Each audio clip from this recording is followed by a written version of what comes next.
It'll come in handy for both of these guys. They can use everything in it. Alright, so what's in the weapon shop? Well, we know. Not a heck of a lot. Yeah, nothing to be too excited about there. They do have shuffled shops, but they have vanilla magic, and that is really something unusual to see. It means that most of your magic is pretty bad for most of the game. The good spells at the back are going to be, promotion locked, and you're not going to get a lot of charges. So we'll see how much of a role magic has to play today. And probably the biggest thing, no AoEs until our runners get to Elflet. Yeah, and even then, it's, some of the weakest stuff, right? There are some pretty decent low-level spells. Like Fast is available at level 4, and it's not terrible. Warp is predictable, but it's class-locked at level 5. Mm-hmm. So, there's something worthwhile there. Harm 1 isn't horrid, but we'll see. Not to mention that Exit's also locked at class-locked at 6. Yeah, and Ruse at level 1 is actually decent for Knight as well. Speaking of which, both of our, for party composition, both of our runners chose a Knight to lead things off, but that's pretty much where the similarities largely end.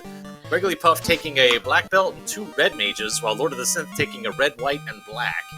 Yeah, the black belt is a fine choice with LOL XP and bad magic, because you don't have to worry, and default gear, because you don't have to worry too much about any of the gear. And with LOL XP, you can get the levels that you need. When I say LOL XP, I mean 5 times plus 500 plus 10% per key item, so they're going to just shoot through the levels.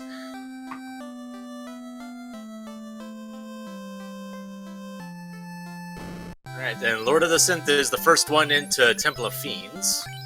And one thing you'll notice in the Kuneria item shop, you're used to seeing pures and softs in the randomizer. They're put in there automatically. But if you don't shuffle the enemies or the map, you don't need softs, and so they're not guaranteed to be in Kuneria, and in fact, we don't have softs for sale in Kuneria. So you have to keep your eyes up for where those are if you want to grab a stack at some point. Although, ooh, there's a ribbon. Right off the bat, that's a nice find.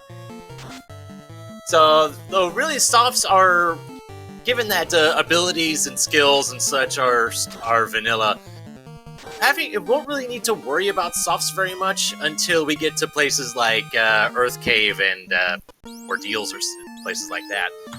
Yeah, the straight-up vanilla enemies, right down to the scaling, 100% scaling. So every enemy is, like I said, textbook. You really know what you're going to be up against. So if you have a really in-depth knowledge of all the enemies and all the placements, and runners in this tournament probably have a pretty good idea of where everything is, and roughly, what skills and what touch attacks they have to watch out for, you can probably get a pretty good run going here. This could be a very fast seat. Meanwhile, Lord of the Synth taking on Garland and has pretty low hit points going into this. Has to be pretty careful that Garland doesn't pick off one of the Black Mage or something, which is doing some decent damage here with the Lit spell. Yeah, he's out of lit charges now, so it's going to come down to that fighter. And he prevails. Yep, down goes Garland. But with vanilla NPCs, this is nothing too exciting. You're just going to get the bridge, good old trusty bridge, and of course the loot that you don't need for a while yet. Didn't realize that when the NPCs weren't shuffled or that sort of thing, that their text wasn't even changed. Yeah, there's no here, take this nonsense. No, we actually leave the vanilla code in the game to do all the NPC transactions. It's a pretty significant amount of code that gets injected if the NPCs are shuffled, and we just don't bother with it at all because there's no need for it. Makes sense. You're not shuffling it. Yep. So, but the one other thing that of note, there are 0 incentivized locations.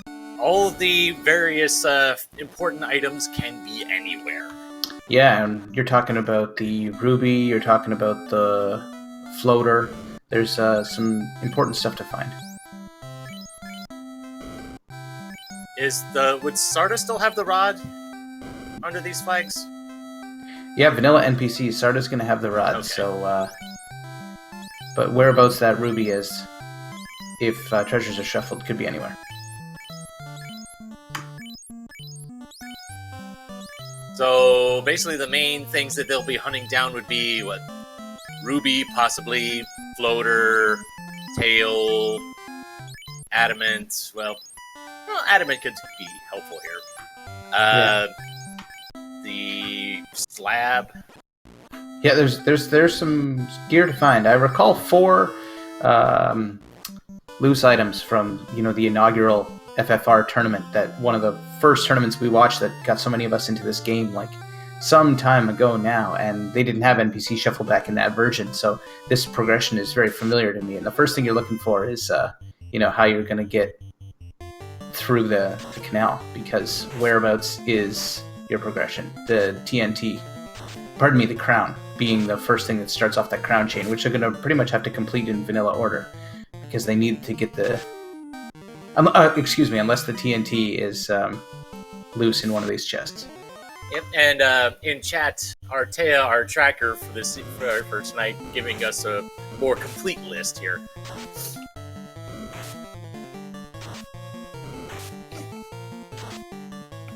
So you note that the canoe is in its vanilla location, so we're pretty much... So even if you get the floater early, there's really not much we can do about it.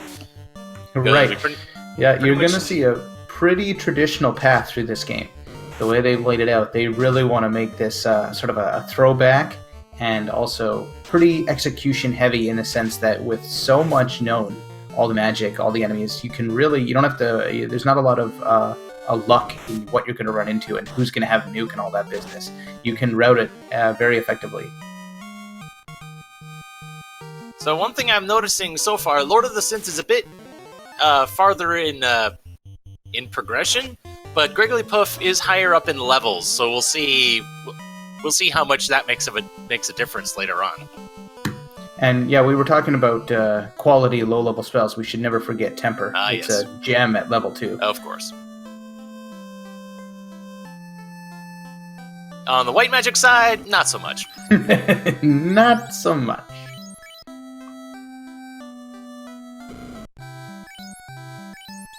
Question from chat. When was NPC Shuffle added? It came in version 2.0, which I believe landed somewhere around a year ago. Early 2008, but after the inaugural league wrapped up. Immediately after the inaugural league wrapped up. Ooh, some pretty cheap cabins in the item shop. Taking down the pirates one at a time like it's 1990.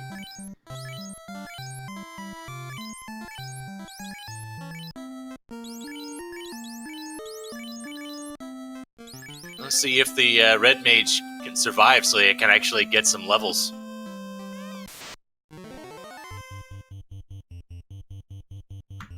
Yeah, Greg Lee's party, on the other hand, actually has lots of attackers, so he doesn't have to mess around with magic and hammers and all other main implements. He can just get this fight done pretty quickly.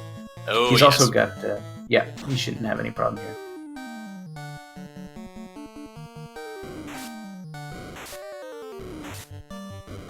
Well, Lord of the Synth gets through without much issue. And just look at that LOL XP at work there, defeating the pirates, and he's got some party members at level 6 now. And that red mage going from 1 to 5 in an instant.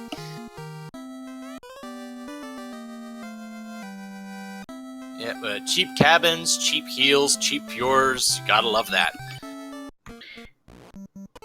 Yeah, the price scaling can artificially create that sense of cheapness, because if you get a lucky roll, the prices of goods were 100 to 400 locked, so they appear cheap because there's a significant amount of gold scaling, and that ends up scaling down the prices of everything to make it look like stuff is cheap, which, I mean, effectively it is. Well, I mean, true enough, but still, just looking at those prices, you love seeing that. Yeah, you'll be buying that up, no problemo. I mean, even the houses was, what, like 1,500, which isn't bad, but you're not buying them in bulk, for sure. Now, we know from some time ago that the first progression is either going to be the TNT to give to Narek to blow your canal, or the crown, which is going to trigger probably the entirety of the crown quest to get the mystic key, which will then presumably lead to the TNT. Because you're going to have to do the vanilla quest in order to get the ship out into the open sea. Yeah, so it's just a matter of how roundabout is this going to end up being. Yeah, there's some talk in chat now, like we're gonna see an eye grind, and Wisely pointed out, would you even bother with the ice cave? It's not incentivized. There's only so many loose items. It really depends on, if you find your progression before that. It might be one of the last places you check, because it is so deadly with vanilla enemies. It's almost exciting to fear the place again. And I know both these runners, this is the last destination on their minds. Yeah, like mages with rubs, sorcerers, and the things that sorcerers do.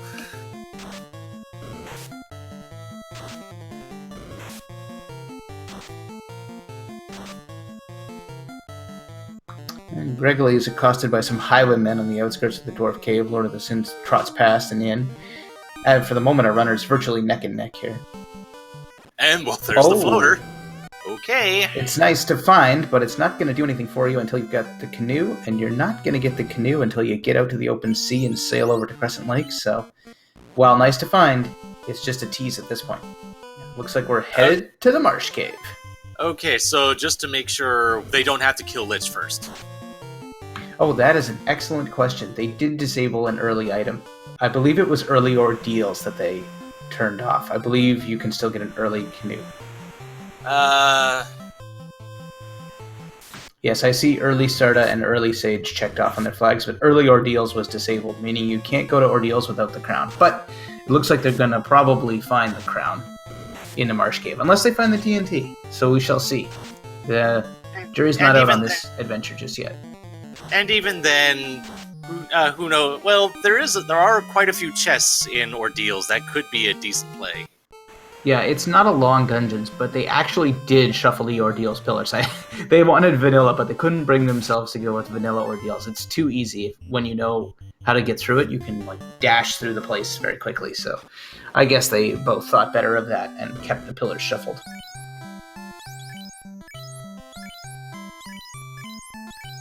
Alright, our runner's finally getting their AoEs, even if it is just the likes of Fire 2, Lit 2. It's better than nothing.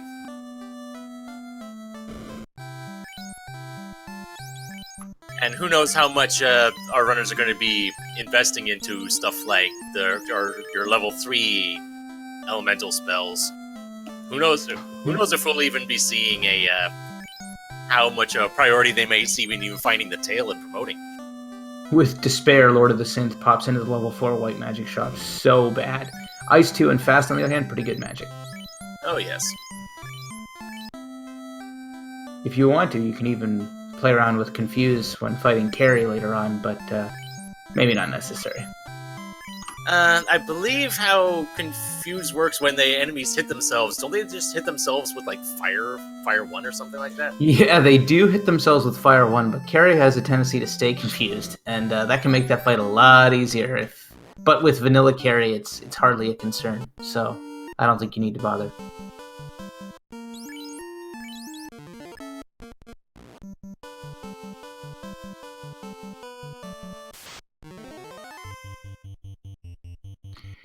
So, with some evenly matched runners and very vanilla flags, it's no surprise at all, but here we are 13.5 minutes in, and they're still very close to each other. Lord of the Synth just wrapping up a little bit more window shopping before he's going to follow Gregory to the Marsh Cave. Yeah, not the really vanilla much to Marsh see. Cave. I would take vanilla Marsh Cave over the one that I saw on my practice seed leading up to the upcoming spring tournament. That was a nasty piece of work. I'll take vanilla any day. Yeah, we even have, vanilla unrunnability, vanilla surprise chance, so you're going to get ambushed a ton of times in here. It's a very frustrating place, and Gregory about to tackle it head on. We're looking for a TNT or a crown. We almost certainly will find one or the other.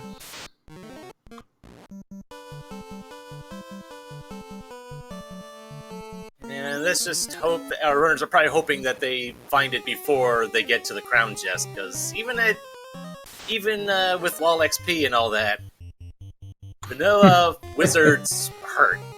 TNT in the chat, welcome to the show. You play a pivotal role in this adventure. I don't know if you're a regular Final Fantasy Randomizer viewer or just tuning in for the first time, but you just wait and see.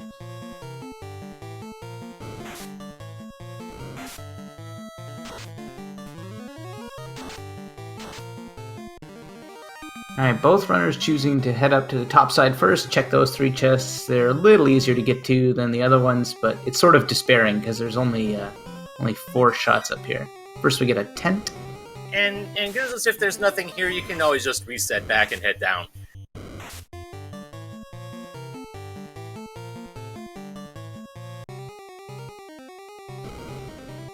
And there it is. So we may have an adventure on our hands. Now it's very curious because just because you found the crown does not guarantee that the TNT is not downstairs. It could still be down there. Exactly. So you better clean the place out, or you can roll a dice and not, because it's fairly likely that it's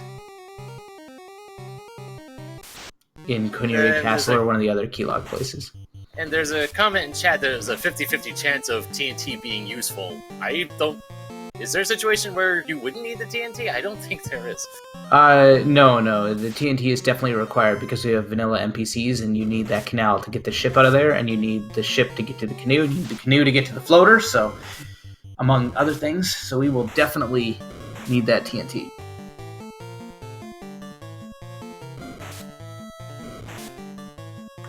Another point in chat. It is entirely possible that the TNT is down in the basement, but in one of the keylock chests that requires completing the crown quest to get, so we'll see if they do that now or if they resign themselves to doing it later. Gregory saves, and he's out of here. He's gone. Yep. Okay. He figures if the TNT is in the Marsh Cave, he'll check all the key chests first and then do it, because don't blame you. You don't want to check Marsh more than you have to. No, it's a fine idea because there's 3 keylock chests and there's only like 5 more that aren't. So if it is down there, it's almost a 50 shot that it's keylocked anyway. So you might as well do it up.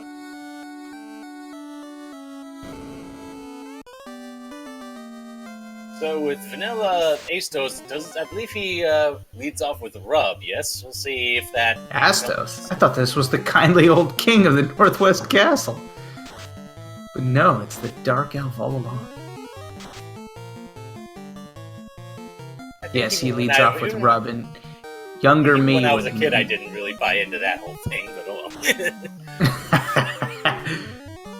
If he killed any one of my party members with Rub when I was a kid, I would have to reset and retry him because I had to keep everybody at exactly the same EXP, because otherwise I was playing favorites. Same. I was such a foolish kid. What a waste of time. I was the exact same way then. I'm still the exact same way now. So in cases of randomizers, sometimes you have to take liberties with such things, but... LordoftheSynth, on the other hand, is going to make the dive. So we can clean out half the chests down here, including the Vanilla Crown chest, which is guarded by wizards. He's got lit too, but that is a scary fight. Probably going to check it last, and if he wipes, he'll just say forget it. That's probably the safest approach, but we'll see what he does. Gregory, on the other hand, is taking care of this crown quest. He's off to visit Matoya and restore her vision. I didn't see if LordoftheSynth saved after getting the crown. I'm pretty sure he did, yeah. Now he's a little nervous, poking around down here, checks an empty room. I can never remember which rooms have chests in it, so I don't blame you. It's easy to lose your bearings because they're all pretty much the same. Not to mention some of these are linked chests with ones that they had already searched, so even if you find a chest, it might not have anything in it. Yeah, there's definitely a link chest on this floor. I think a couple. Thankfully, LordoftheSynth's fully stocked up on heal potions, so that's definitely coming in handy. Now, if one of these last few chests he can get to actually has the TNT in it, or something else that's important that Gregory's going to have to come back to, this will give him a bit of an edge. If not, he's lost this much time, however long it's taken him. The length of the crown quest, basically, because by the time he gets out of here, Gregory's going to have the Mystic Key.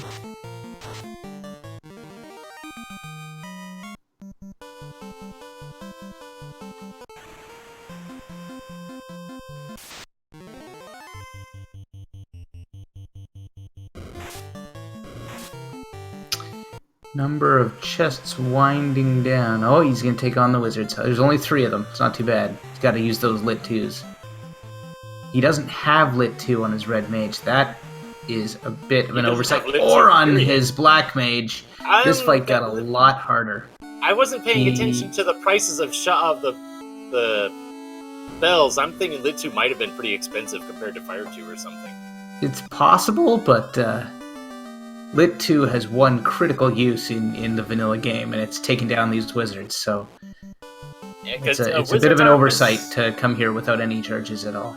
And wizards aren't weak to lightning, but they're not strong against it. Yeah, it's the only thing they don't resist of the 3 elements, so anyway, he gets away with it. So maybe I overstated it, but Lord of the Synth prevails, and he gets $200 for his trouble. Just a bit of money. I think there's still a couple chests to be had here, but still not really much to be had here at this point. Yeah, there's one straight up and one to the left from there, and that one room has 2 chests in it, but it's linked to a room I think you already checked. The right-hand side chest here is linked with the top left chest in this floor. Yeah. He's got one more to the left.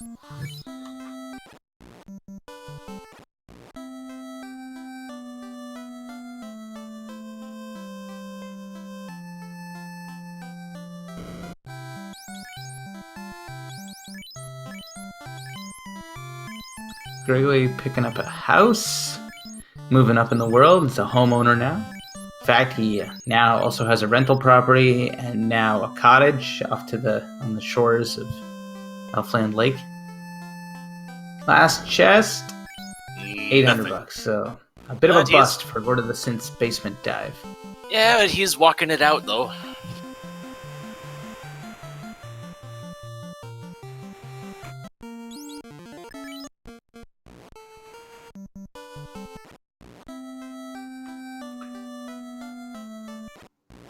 Well, there aren't very many places left where this TNT can be hiding, so there's these chests here, there's some keylock chests in the Temple of Fiends, Northwest Castle. Did Gregory check Elfland Castle right after you get the key? I'm sure he did, but I missed... He did. I think there was a heal helmet, but not much else. Okay. And of course the Dwarf Cave has a huge trove. Oh, yes.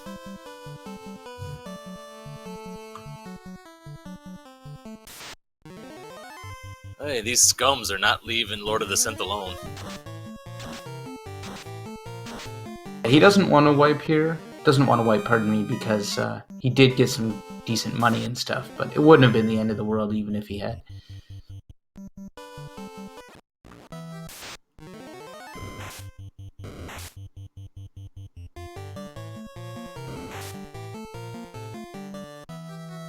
So Lord of the Synth now about 5 minutes back of Gregory. We'll see how well he gets through the Crown Quest. Well, there's a Vorpal. Well, we don't know where the tail is yet, but and with weapon fixes off, unfortunately, that weapon is really just cheap decoration. What I mean when I say weapon fixes off is, in the original game, weapons' critical hit chances are not dictated by what they're supposed to be. They're simply the weapon's index into the list of weapons. So the ones at the end, the Mass Moon, Excalibur, have very strong crit chances, and the ones in the middle have half that, and Vorpal somewhere in the middle. So instead of having the ridiculous critical hit chances it's supposed to have, it has a very mundane one, combined with the fact that it also doesn't have a lot of power, and the weapon ends up being no good. Ooh, and Astos took out the fighter on Lord of the Synth side. Unfortunate. Although, notice that Wigglypuff also found an ice sword in Temple of Fiends, but opted not to keep it. Yeah. Ice sword, pretty good weapon. Especially at this stage of things.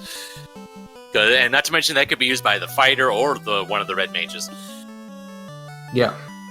And enemies' elemental weaknesses are actually on for being fixed. So I believe the ice sword actually does extra damage against ice weak things. Not that there's a whole lot of them, but I think that part of the code is actually fixed in this. Alright, so Just Coming down about to out it, of chest. and There it is. There is the TNT. Oh man, I was starting to worry. Locked right beside. It's like they deliberately locked it away from Narek to keep him safe, but no, you have to come in with this ancient elven mystic key to unlock the old magazine and hand him the TNT, and he's gone forever. Maybe that's why they didn't want him to keep it, because you never see him again. I've been corrected. The actual elemental and family bonuses are part of the weapon fixes, so those don't exist for the Ice Orb. You're just doing pure damage, but it does have a pretty good attack power. Yeah, it's still good damage. Yeah, big time. Especially when you would otherwise be relying on stuff like Fire 2, Lit 2. And being like 7 weapons from the end or so, it does have a respectable critical hit chance as well. And with Floater already in hand, Grigglypuff's making a beeline for Crescent Lake to get that canoe. Yeah. Oh yeah, why not now? You can really be the master of your own destiny at this point. Tackle it however you want. You can go to someplace harder to level up even faster if you think you've got enough power. I'm not sure that I necessarily would, because the vanilla magic makes things very tricky. Not a lot of firepower in these low-level parties.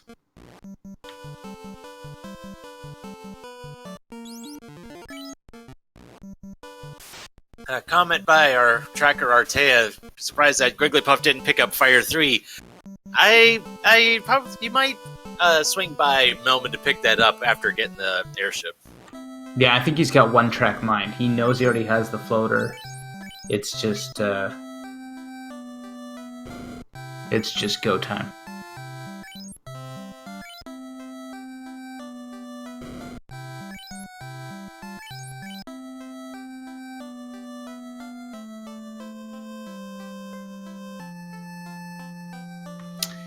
No drunken old men, no NPC shuffle, just a bunch of hard-working sages. Yep. Passing out canoes.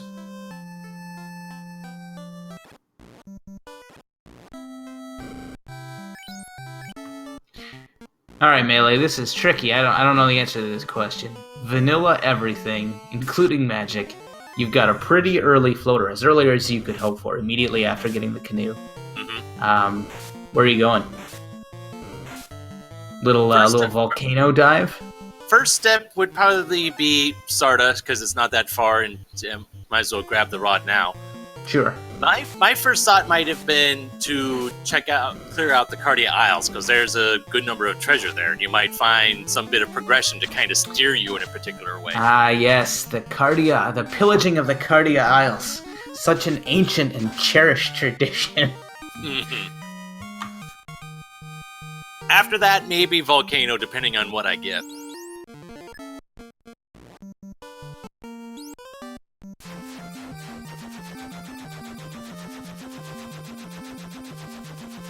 But yeah, I like the Volcano Armory.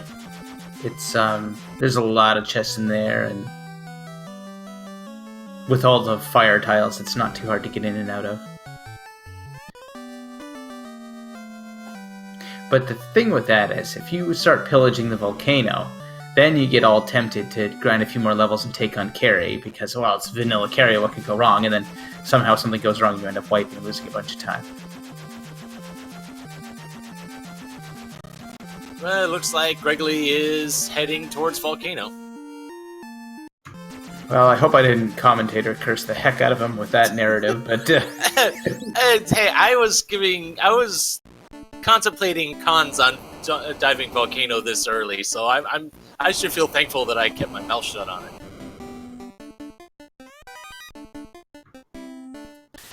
Yeah, this floor is just resplendent with chests. The first half of them are so annoying because you have to like go on these long walks and there's trap tiles that you can't avoid.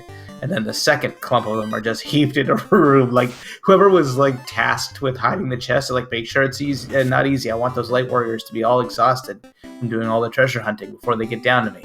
And then some guy comes out here, he's like, back corner for you, around the bend for you. Ah, jeez. I still have 7 more to go. Just throw them all over there. And goodness knows the enemies are kind of threatening. Giants can hit pretty hard. Yeah, Paralisks can just wipe you out instantly if they feel like it. Fires can hit pretty hard, and you can't run from them either. And not to mention the Argoyles. Ugh.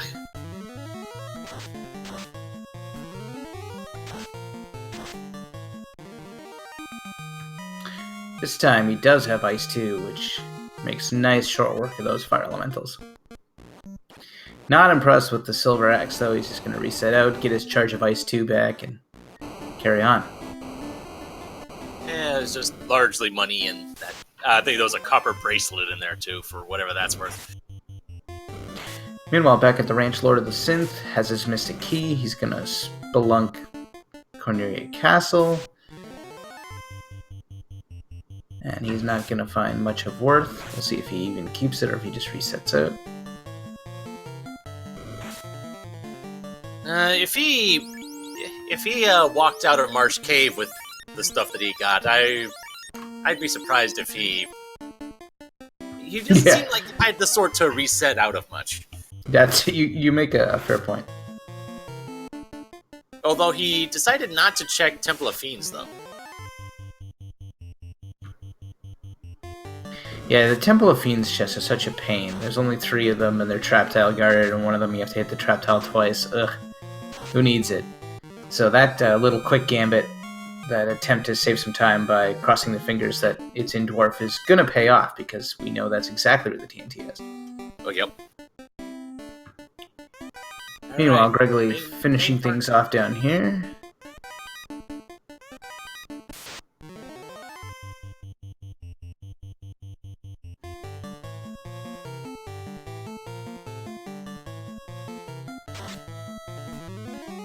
Not taking any chances tempering up on this Grey Worm fight.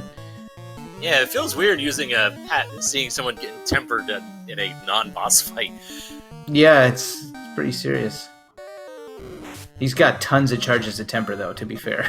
The swords aren't going to temper themselves. Anyway, there we go. Grey Worm's down. Money, Not guarding anything of value.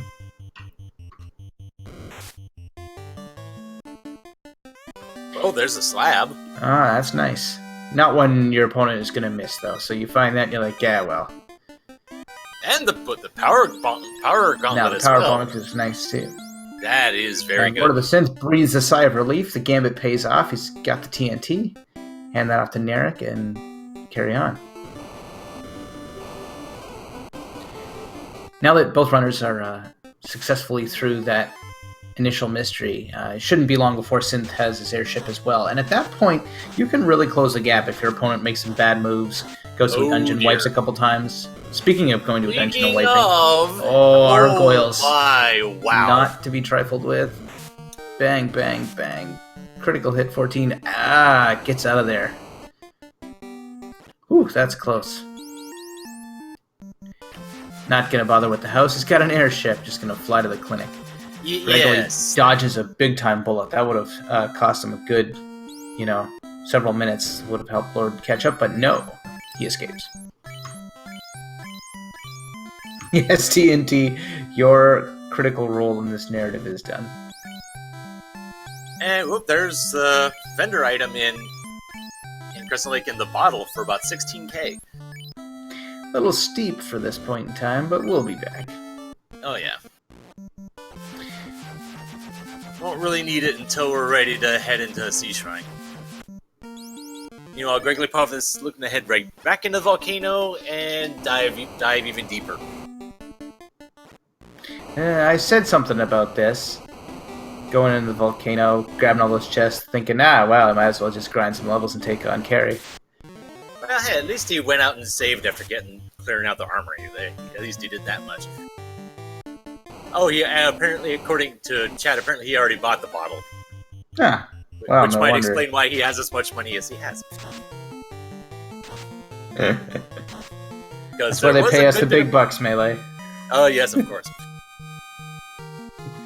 For all the finer points.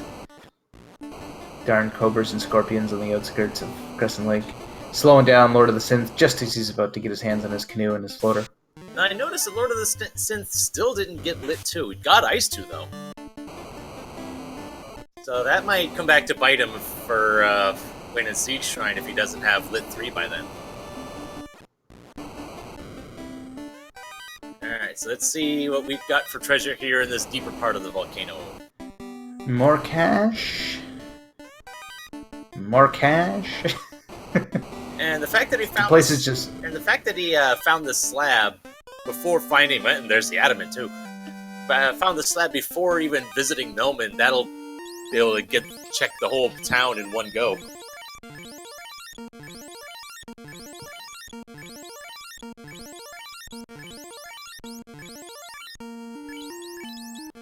Yeah, the Excalibur, pretty darn good weapon with vanilla weapons, so does leave the door open if you never get your hands on the Mass Moon to at least have the Excalibur as a close second best. Of course, that's assuming you don't just find the tail and... You know, or more to the point, just say, screw it and just level the black belt to high heaven. Oh, of course, yes. Getting pretty low in levels, getting a little, oh, there you go. You paid for it. Yeah, that was some hubris there. I thought he's out of heals and I wasn't paying attention, but now he's lost both his mages. He's got tons of heal potions. Yeah, that... So I think that was the intent, because before he was healing the black belt, but the fighter wasn't healing any of the black mages. So I'm thinking. All right, so he is definitely going for the black belt grind. Not too risky with vanilla enemies here. Wow. Ah, the ruby. Dang, Volcano has a lot of stuff here today. Dang.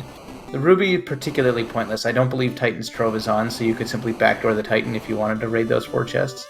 I don't think either runner has actually done that yet. Granted, but that is an extra 10% experience, though. Oh, sure. Yeah, this grind should go swimmingly if he can get his fighter killed off, or he's just going to do the 2-man grind and level them both up. I think that's not a bad idea, because it's going to go pretty quick either way. How many levels do you want? Because you just got 2 on both characters. Still can't one-round it yet.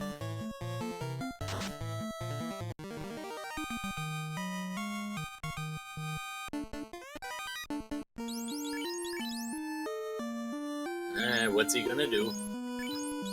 LordoftheSynth listening to me, I think, on a tapped wire, heads right for the back door of the Titan's Trove. Lots of money, heal potion, copper gauntlet, and more money. Not much.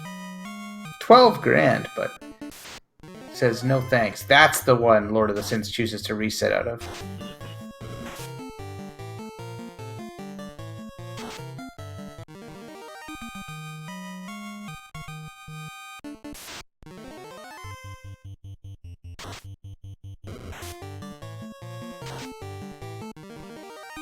And now the synth's heading for Search and Topher. Or Temple of Fiends, rather. Yeah. Must just be treasure hunting, looking for a catch a break, maybe. Probably figures that he lost some time, rightly so, doing that unnecessary Marsh Cave dive, and now maybe looking for a surprise chance to get back into it.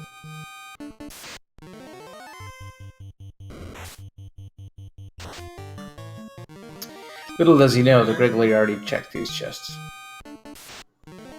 And already reset out of here. Didn't even want Vorpal. No, he hasn't reset. Oh, he still has it? Yeah, he still has it. He was looking at it for a little bit, but he still has it. He's admiring it like someone that might just mount it on a stand and put it over their fireplace. It's good looking, if nothing else. Yeah, it looks nice for sure. It's just probably just not suitable for combat under these. Yeah, it's decorative. It looks like it's made out of glass. Might as well be. And then he resets. No mantelpiece decorations tonight. Also not interested in the ice sword, which is curious. Gonna raid the Cardi Isles. Here we haven't seen yet, so let's see what turns up. Won't be a heck of a lot considering all the stuff we already saw in Volcano, but... Tail's still out there. NASA's still out there. Pro rings are always nice, though.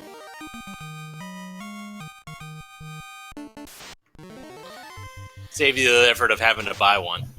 Not a great haul, but yeah, something useful.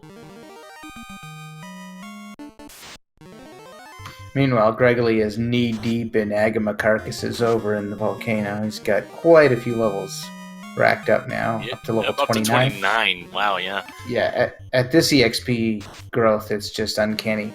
He can stop at 32 and be pretty comfy, or who knows if he's just... I mean, with vanilla enemies, that should be plenty.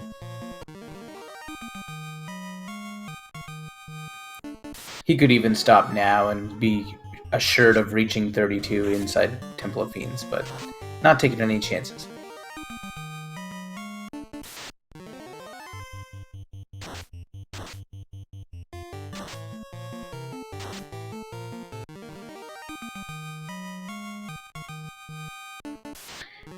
Ice Shield is not bad. Yeah, that'll complement the flame armor he's already got, so...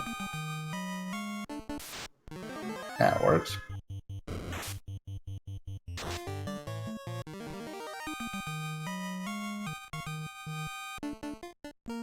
Alright, Gregory says level 32, that's enough. That's when the black belt goes from good to really good. At 42, they go to absolutely unstoppable, but that's not necessary. Not with vanilla enemies, no.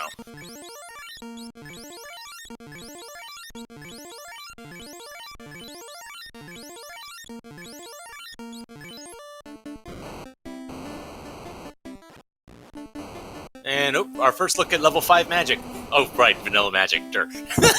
I'm so conditioned to think, ooh, what are the spells in here?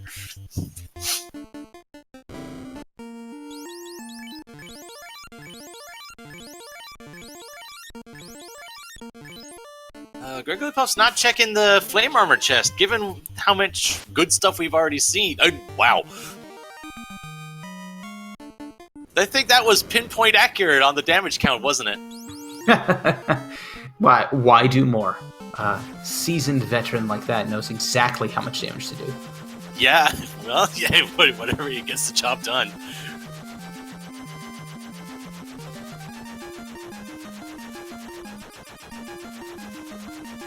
Frankly, I would have been upset if he did $5.99.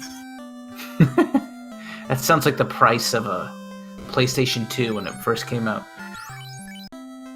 Not much in the armor shop.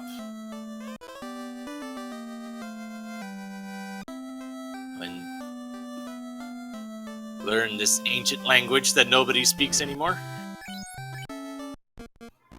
Oh, there's somebody out there that'll speak it. And Lord of the Synth's heading into Earth Cave. Or... okay. Doing a little Earth Cave pillage. These are some ancient tricks to try to get back into the game, but the Artea patented Earth Dive I don't think is going to save him today. We shall see, though.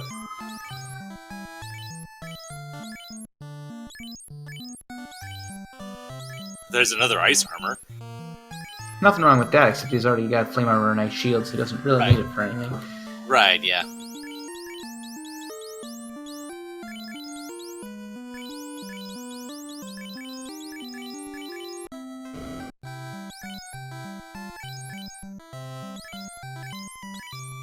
But there are pro rings for sale, and you know, this early game they were kind of expensive, but now not so much. After that Agama grind, regular Puff's pretty much got as much money as he's ever going to need. And, ooh! Hello! Now that makes things interesting. I mean, with vanilla enemies, it's not that interesting, because we know that Gregory's got a sturdy black belt that can carry him now, but this could let Lord of the Synth go pretty fast here. Yeah, and we already see Gregory Puff's not going to find it. Not a chance.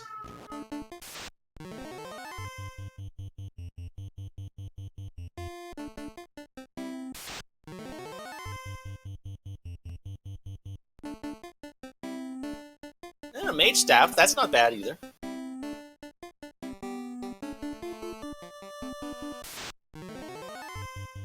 Mage already has fire too. Yeah, but now you staff is something I don't have. But you can cast it for free.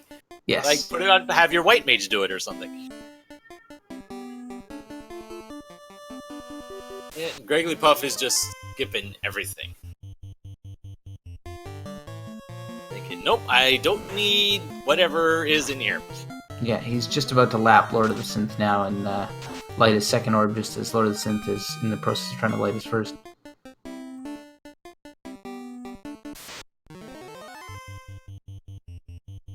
I think the only loose item out there right now, I think, is the tails. So yeah, because we know where the cube is. That's going to be in Waterfall. And ooh, there's another ribbon. That's nice. It's pretty good gear for Earth Cave. Like, that's kind of lucky.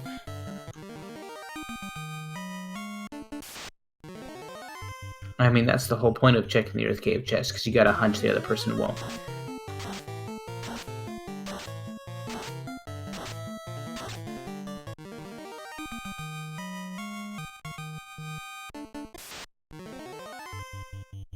And Grigglypuff getting hit with these unrunnable wizards. Proving to be more of a challenge than that vampire that he just, like, raffle stomped to get here. Has to step over that vampire's, like, still cold corpse. And then there's, like, 4 wizards right behind that are actually a greater threat.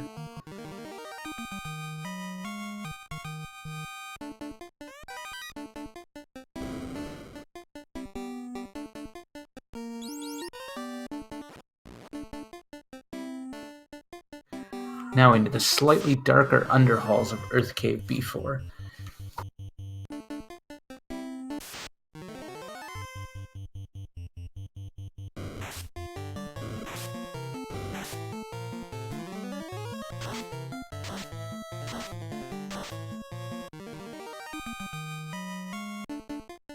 So, just to review what Volcano had, it had the Power Gauntlet, had, what, Adamant, Ruby... Slab. Just packed like it always was.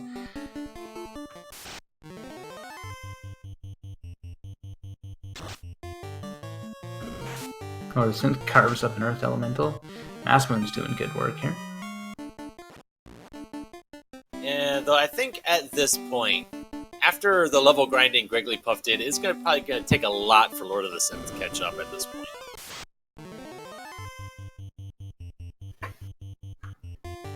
Yeah, the grind's a pretty big deal. Greggly cranked that whole thing out while Lord of the Synth was still catching up in the Crown Quest and getting the floater and airship, so it's gonna be it's a bit of a hurdle to come back from, and with vanilla enemies, not gonna be a lot of opportunities to do it.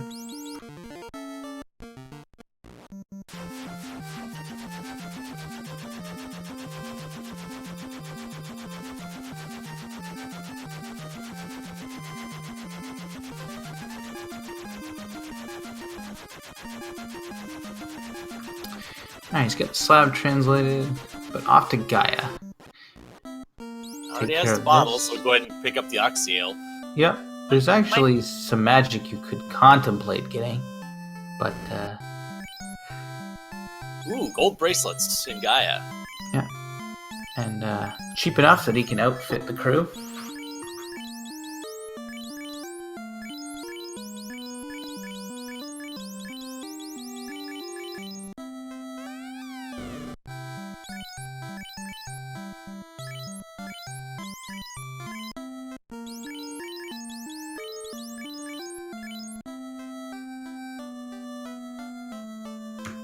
Greggly not too concerned with the magic situation. He's more worried about the Oxyale situation, which he's about to remedy. And he has Fast, he has Temper, that's pretty much all he feels like he needs.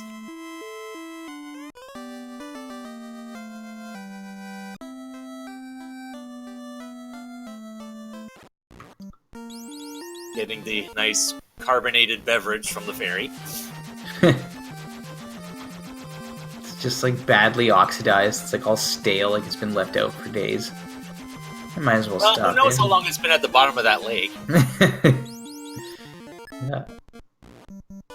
Off to Lefane, pick up the chime.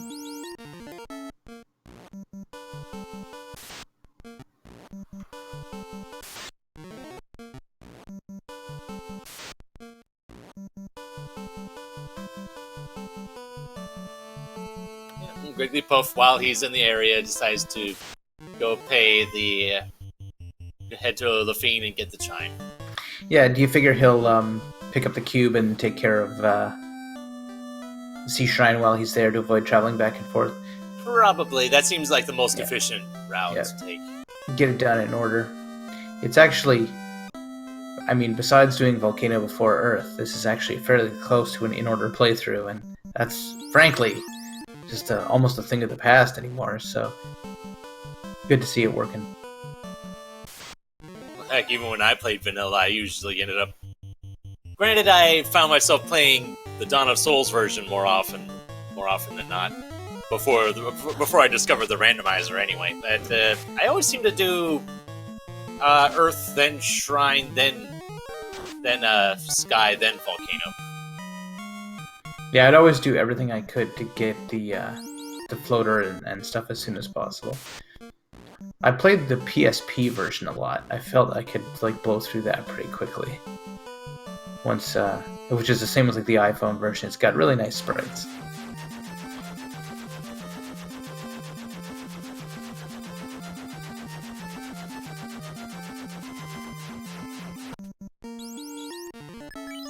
And weird thing, in Dawn of Souls, my preferred party to use is actually 4 white. You got a bit of a wait to get all those fade charges.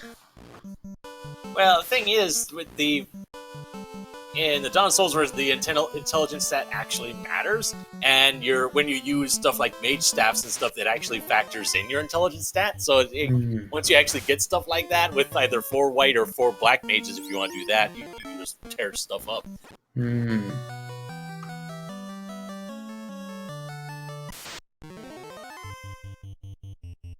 Especially in Dawn of Souls, when you can get items that are casting nuke and fade and whatnot. You can get those in FFR now. What they got that we don't get? Not potato graphics? Perhaps.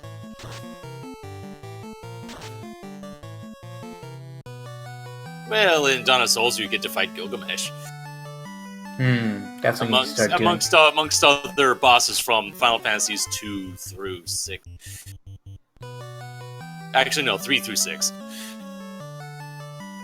Alright, Gregley about to find the long-lost cyborg from the Lufenian Master Race.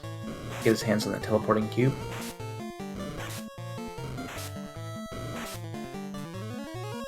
So, do you think it was coincidence that he crashed into the waterfall, or do you think he aimed for it? It's an excellent question. But I feel like that cave was deliberately made there. So there's got to be some intention to this whole thing. Ooh, a katana. Now that also mounts beautifully over the fireplace. It also has a certain exotic quality to it. It's not like you're lugging a broadsword and sticking it on the fireplace. It's clearly you travel if you have a katana that you got somewhere in your journeys.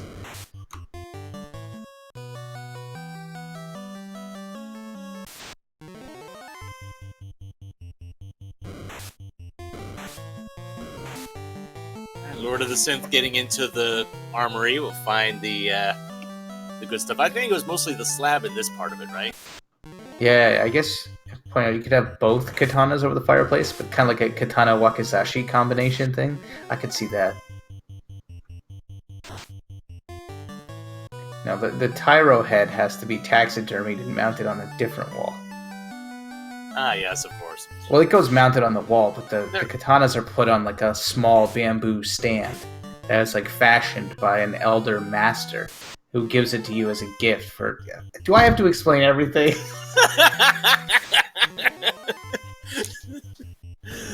Oh, my...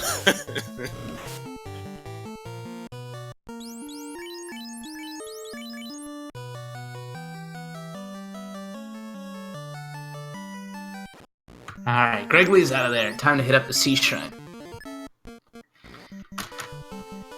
No need to visit the ladies, I would say. He's got everything on lockdown. probably just gonna make a beeline for Kraken. Yeah, the only item that he could find that would do anything would be probably another ribbon.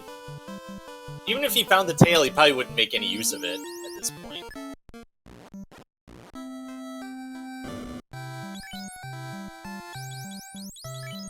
You know, there's only one more ribbon out there because Lord of the Synth found the second one in Earth. Yeah, where he's going, he doesn't need ribbons. He's got pretty high MDef black belt that's gonna just one punch man his way through if he has to. The Warmech chassis obviously goes in the garage and will be used as your primary mode of transportation. Yeah, you gotta put like the lift kit on it and like swap out the stock stereo. Something that can crank out some better tunes, but yeah. Well, why worry about cranking out tunes when you're cranking out fire and all that stuff? That comes standard.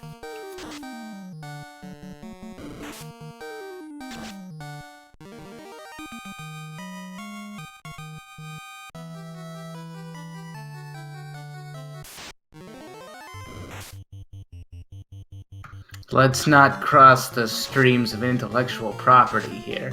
It's war mech, not battle tech.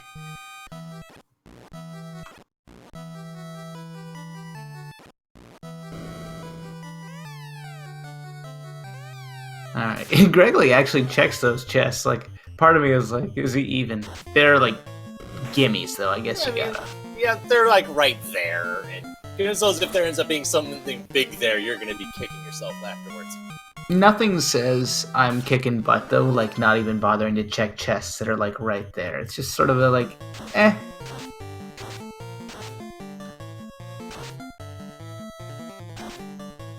I would be amazed if that ended up being, if the time spent checking those two chests would be the difference between winning and losing. Yeah, that is like next level commentary curse. I don't have this power. Good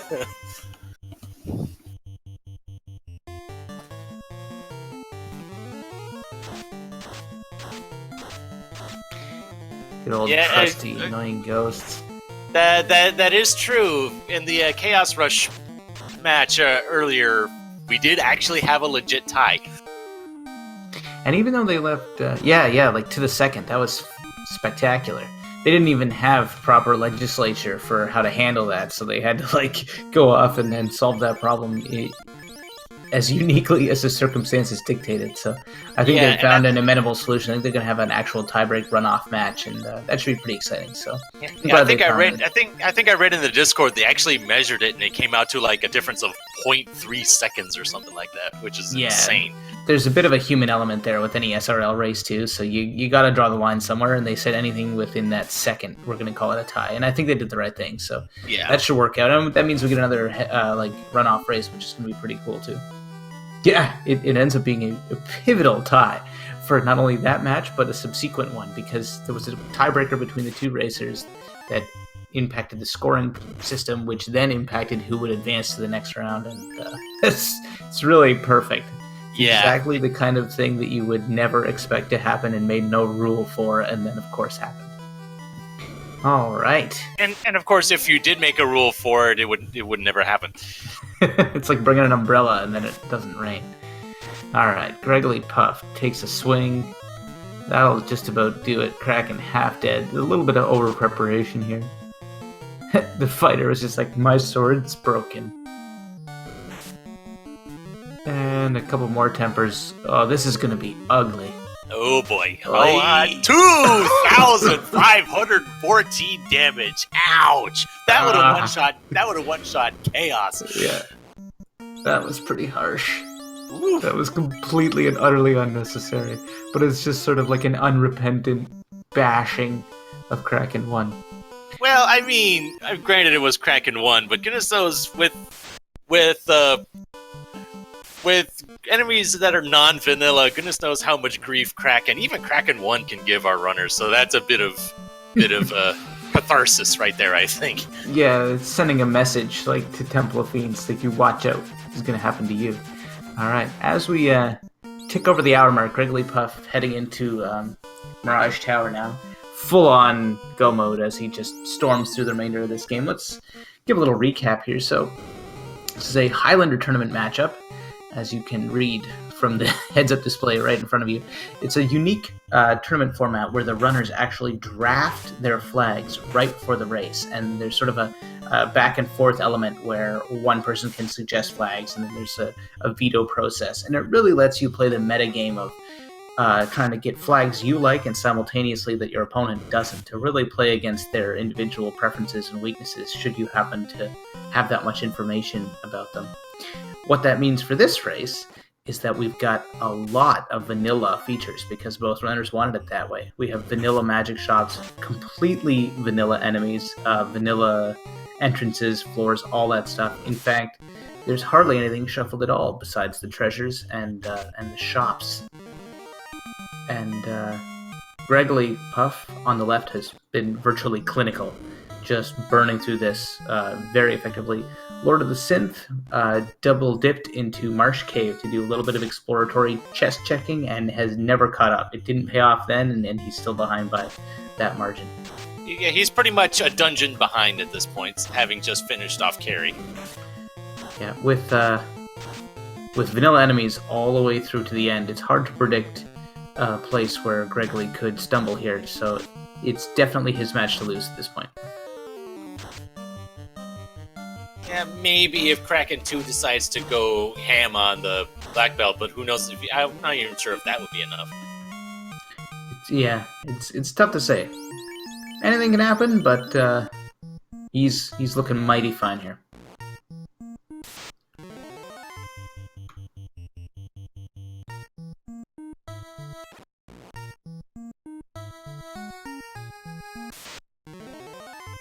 Not to mention, the time has almost come. Grigglypuff's one floor away from a certain bridge of certain attributes. I don't know where I was going. I don't know where I was going with that, but the bridge of certain attributes. Many have attributed many things to this bridge over the years. They had a ribbon cutting ceremony, popped some corks.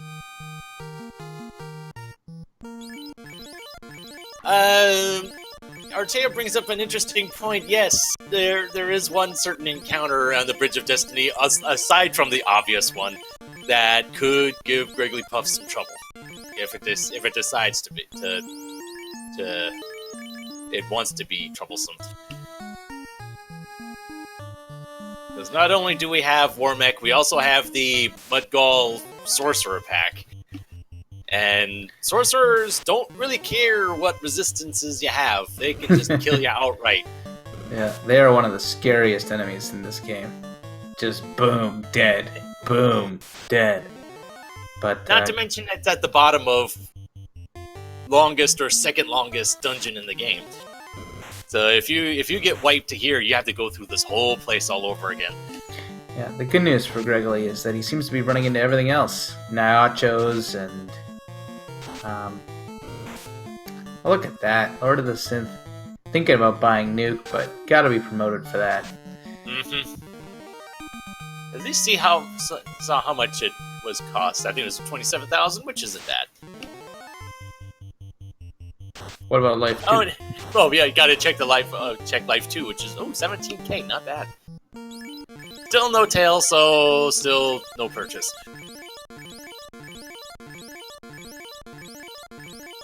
It looks like Grigglypuff made it all the way past the bridge. Oh, no, never mind. I thought from all the healing, I thought maybe it was past That would have been not. spectacular if that was the Warmech. Here we are. The Fiend of Air. Say hello to the Fiend of Air. Hello, Fiend of Air. Okay, the fast didn't get off in time, so we're gonna get another chance at this. It was gruesome last time. I think it's gonna be just as gruesome this time. Oh, you're well, yeah, with the tempers and such, yeah. 2,187. Yeah. Grigglypuff not to be trifled with tonight. Nah, he's this one's for all the times that this rolled nuke or that rolled nuke, or they're ambushing death touch theses and thoses, and now these vanilla enemies just have no idea the tornado of light warriors that is blowing through here.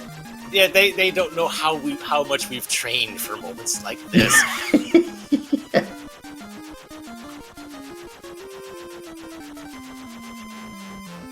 You know, Lord of the Synth getting some armor. I think we got Cure 4, or at least tried to get Cure 4. I don't remember if Cure 4 is tail locked or not for the White Mage. I think so. But frankly, I can't remember. Look at that. Where's that Nintendo Power Strategy Guide when you need it? Taya telling me even a White Mage can learn Cure 4. Go figure. So, yeah, Cure 4 is not a bad thing to have.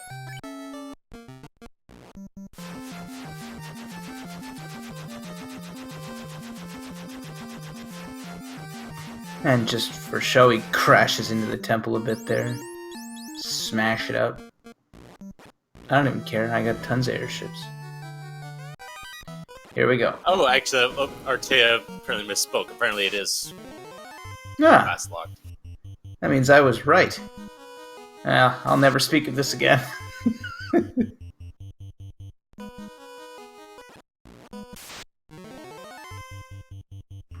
It's nice to have vanilla unrunnables, but actually still checking off that feature to change unrunnables to wait, because it lets you learn, if you've never actually memorized them all, which fights are unrunnable and which aren't. Oh, yes. When I was a poor kid with a Nintendo game, I was just mortified that everything was unrunnable, so I basically killed everything I encountered. I fought to the death back in the day, but now I know better. Thing is, I'm not sure. Outside of like bosses and whatnot, I wasn't sure if unrunnables were even a thing.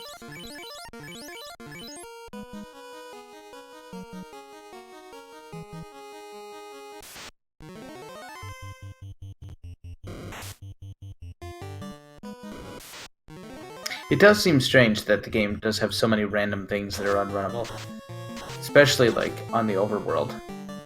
That's pretty rare, like the Frost Wolves fight and stuff.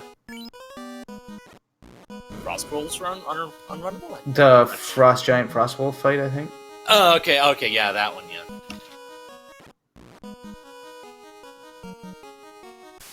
Yeah, but Frost Dragons are not. Huh. Yeah, right? Like, how are you supposed to learn this stuff when you're a kid?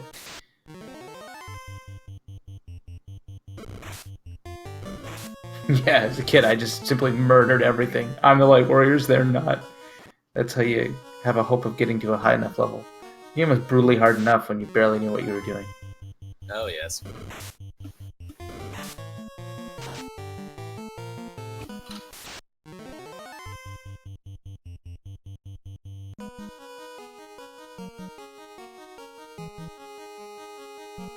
Artea does bring up a good point about the unrunnables. A lot of them tend to be chest trap tiles, like say your wizards, that sort of thing. Yeah, and your elementals, sure. I mean, reasons notwithstanding, it's still strange that if you're going to make something into a trap tile, like, special fight, why would you have it roaming around, and why would you lock the unrunnability to the enemy formation instead of something else? Who knows? Well, Lich 2 just pulled out a nuke and one-shotted one of the red mages, so okay. Well, that's a surprise, but a welcome one. No, it's not. That's unfortunate for Gregory, but is it going to slow him down? Not sure. Not to mention, he doesn't have any soft potions either, and those green Medusas were trying to petrify. So. Yeah, I was talking about that, getting some soft potions for later. That's something you just forget to do if you don't buy them early, because you're so used to that now that Corneria almost always has them. Will that come and haunt him? Maybe. I don't think anything else here beyond the from here on. I don't think anything else has any petrification stuff. Do they?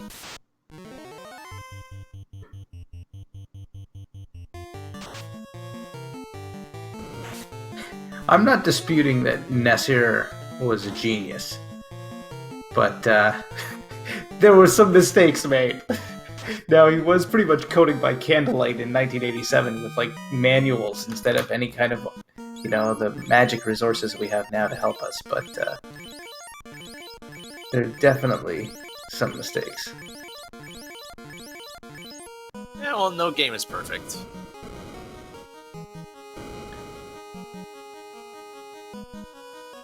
Yeah, there's one small part of Final Fantasy that appears to be made with a compiler. The rest of it is just handwritten assembly language. But one of the routines is like really wacky and would never have been written by hand that way, so it was probably generated with some kind of compiler or generating tool. Which Alright, here's there Kraken you go. 2. Fun fact, Kraken 2.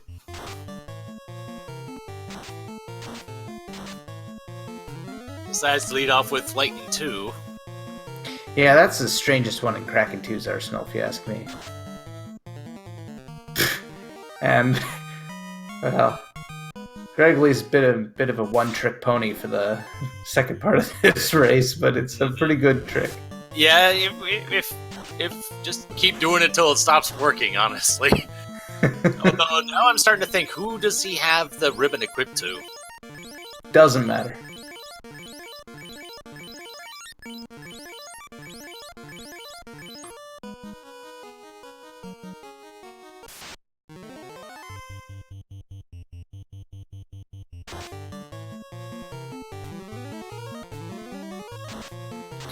Matt comes out with a classic Thunder. His party's pretty high enough level now to comfortably soak that. His Red Mage could die, but he's not gonna. 14 hits, 1200 damage, down goes Tia 2, and we're on to a few more steps before the final confrontation. So, on Chaos Vanilla, I believe the first skill on his list is Crack? I think so. Yep. That would be spectacular if he just, like, cracked out and took them all down. Or even just the black belt. That would really all that he'd need, because I don't think the fighter and the red mage by themselves would be strong enough to just. They're all show no go. Hey, here we go. Is Chaos going to get the crack off, or is it just going to be over before it even starts? Fast is bad news. Yeah, the fighter's doing 4 for 4. 13, 1200 damage. Okay, well that Chaos is half done. Oh, this is Chaos's last gasp. And Lit 3, and that's probably it. Not gonna do it. 14 hits, 1194, terminated. Yep, and with that, Gregory Puff finishes first place with an official SRL time of 1 hour, 12 minutes, and 46 seconds. GG. Congratulations, Griggly. You may move on to the next level.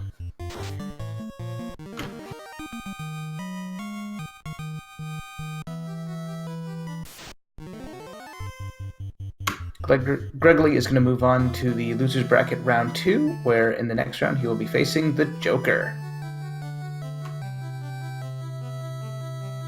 Firm with single or best of 3? All the loser's brackets, I believe, are single elimination, from what I can tell from this reading the bracket with my eyes. But Artea keeps correcting me, so maybe it is best of 3.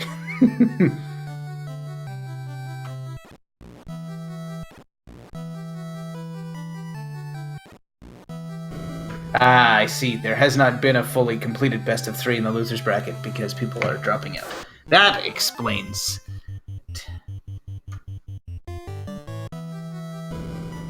Looks like Lord of the Synth has received news of his loss, but since it's best of 3, this is not over at all, and Gregory has not moved on to the next round to face the Joker. So I'll just backpedal all of that. They're going to have a second round to see if this is going to go to a rubber match or if Gregory wins in the second round. That's where we are. Meanwhile, we have Gregory Puff in the booth here. GG. Hey, thanks, guys. GG. All right, well, the burning question, of course, is almost completely vanilla. Was that... I know that Melee was in the booth while overseeing the drafting, but for everybody else, can you say, was that mostly your idea or mostly his? And how did that... Obviously, you did really well with those flags. Was that something you were looking forward to? I mean, yeah, obviously it was my turn to draft because I was the lower seed, or the higher seed, whatever you want to call it. I was the 8th seed versus his whatever. I'd seen a ton of different races. Yeah, you were the 9th seed. He was the 19th. Oh, okay. That's what it was. I couldn't remember the exact numbers, but basically what I did was I had seen you guys race so many different craziness, and I was like, I'm going to bring it all the way back to 1990, and we were going to play this game pretty much the way that I remember playing it back then, or at least for the most part, obviously. So I figured, especially with vanilla magic and vanilla enemies, it could catch some people off guard, considering most people probably don't remember, what certain enemies have in vanilla. So that was just kind of my idea, and of course what all the different spells are in vanilla. Yeah, and as it happened, with nothing being incentivized, you never had to go to Ice Cave or ordeals at all, and you got out of Marsh as soon as you found the crown, which turned out to be the correct decision. So a lot of good moves. You avoided a lot of pitfalls, and then once you had that high-powered black belt, like it was a bit of a cakewalk after that. You really put on a sort of a clinical demonstration of how to beat this classic style of FFR race. So congratulations. Yeah, I pretty much lucked out because everything I needed was in the dungeons I needed to go to anyway. Because at that point, once I had reset once I found Floater and Dwarf, and then knew that Marsh had to be the only play, and of course found Crown, which led to TNT and Dwarf Armory, I pretty much knew from there what I was doing next, which of course was going to be the grind. Found the slab there, found the bottle in the vendor shop at Crescent, so I was pretty much good to go after my grind. Yep. Meanwhile, Lord of the Synth ended up diving the bottom half of Marsh, and that was pretty much where your paths started diverging. Yeah, the extra time in Marsh just took like 5 minutes. By the time you got out of there, you already had basically completed the crown quest and were off to the races. And it was a lead that like you never surrounded from that point on.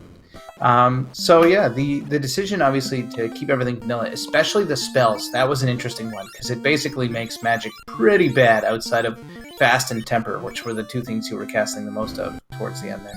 Yeah, it was kind of also going with vanilla magic was kind of my, let's see if he'll waste his or throw his veto out here, because most people don't like that. Like, who would play that? It's I may as well throw out Dabby spells, or not Dabby, but the one that shuffles all the shops but keeps permissions. I mean, it's just kind of one of those things you kind of throw out there to see if maybe he'll use his veto there, and then I can kind of get the flags I want later on.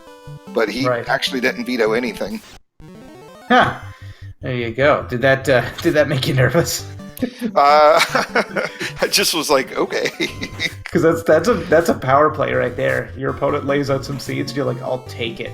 You're supposed to go in for the tenacity, but it turns out in this case to be mostly all talk. And Lord of the Synth made some not like rookie mistakes, but like went and checked the prices of things like Nuke when he was in Lefane, even though he wasn't promoted. Like, is it really necessary to know, or are you just wasting a little bit of time? So a couple little things like that here and there, and just let you widen the lead, and that's why you're going to win by a significant margin in this race. But it is going to be best of 3, of course, so now you got to size up what's it going to look like in the second round. I predict the flags are going to be quite a bit different.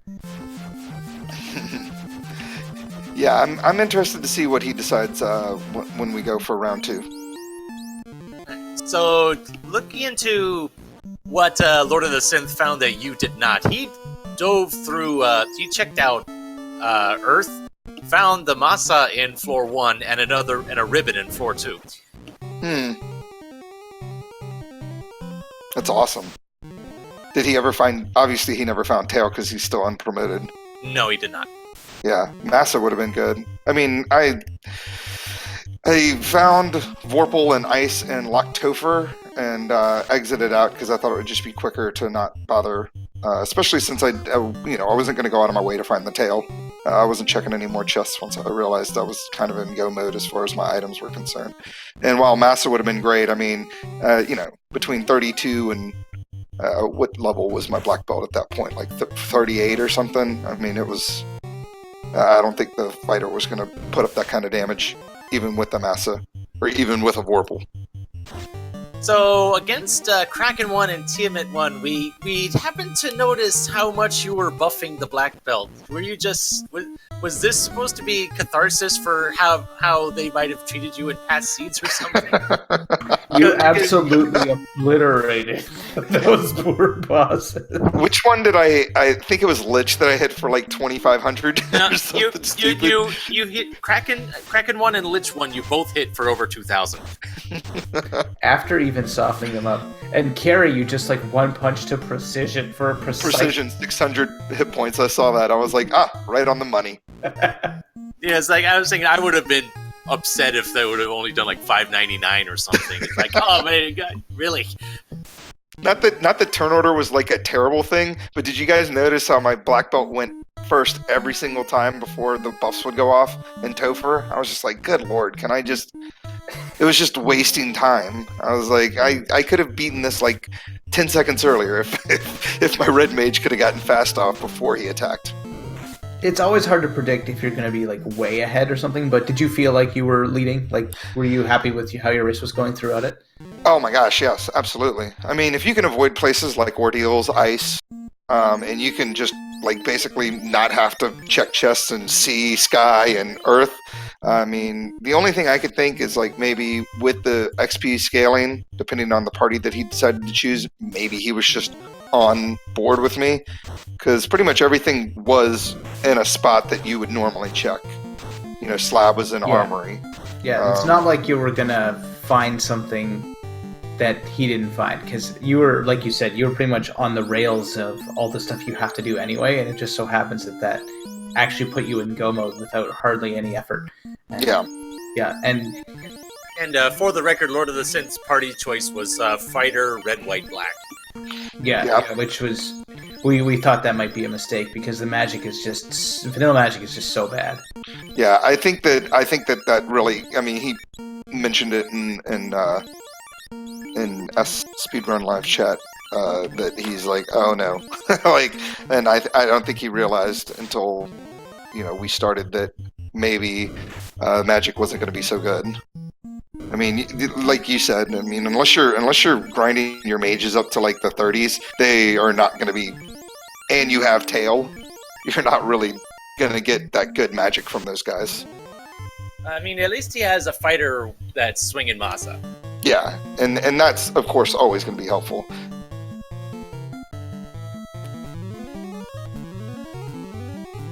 Thing is, it still looks like he never did buy like Lit 2. He still just has Fire 2 on his mages.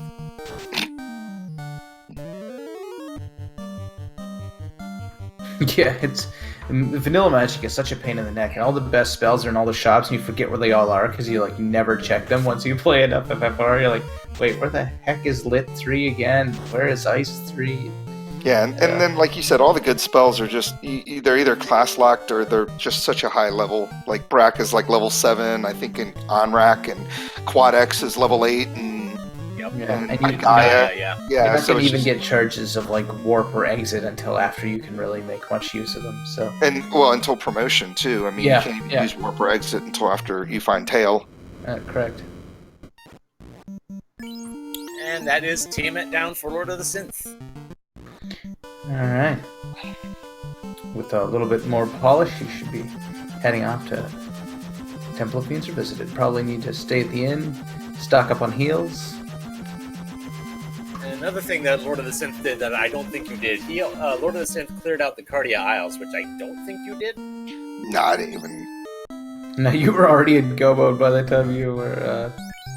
Yeah, I don't think I checked a single... I think I checked the vampire chest, but I'm pretty sure I didn't check any chests after, like, I realized that Slab was what I needed.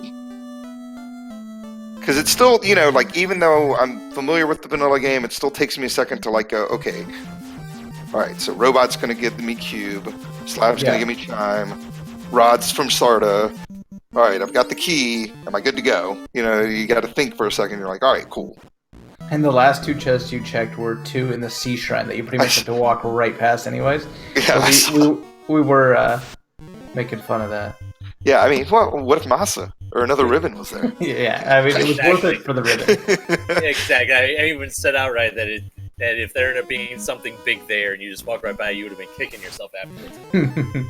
It takes a lot of confidence not to check those two chests. They're like, you practically trip over them on the way down the shrine. You might as well open them up. Artea. Yeah, I'm only punching him for 2,700. You know. Yeah, I think we forget how bad vanilla magic is and how easy vanilla bosses are. Yeah. The volatility of shuffled bosses, inevitably, one of them is usually pretty darn nasty. Yeah, one thing I will say is I definitely did get a little nervous going into the Tia battle because I did not move the ribbon over to my black belt, so I was worried that she would open up with Bane, and luckily that did not happen. And same thing with the Chaos battle. I mean, he did his spells instead of going his ability route, which I think is Crack is the first ability he does, which I know has I believe so. Yes. Which has a pretty high chance of hitting.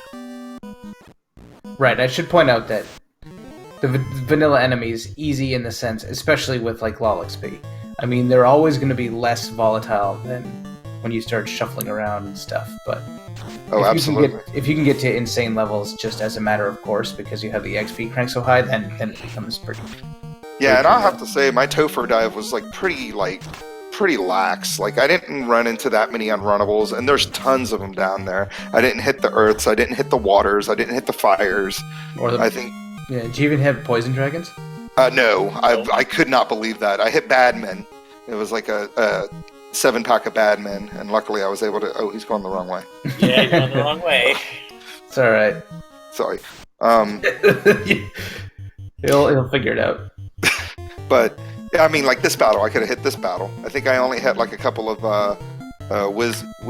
zombies, or I keep saying that wrong. Zombie dragons, good lord.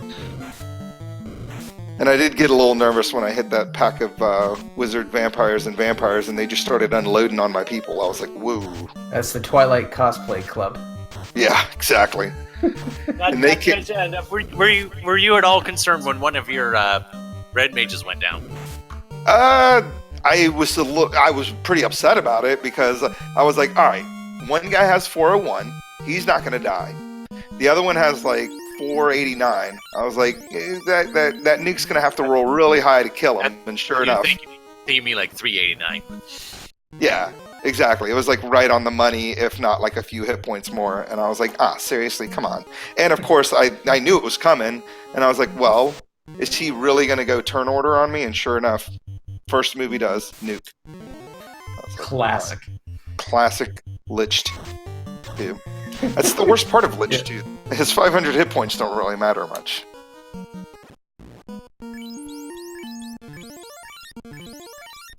So Lord of the Synth making it to the Earth floor.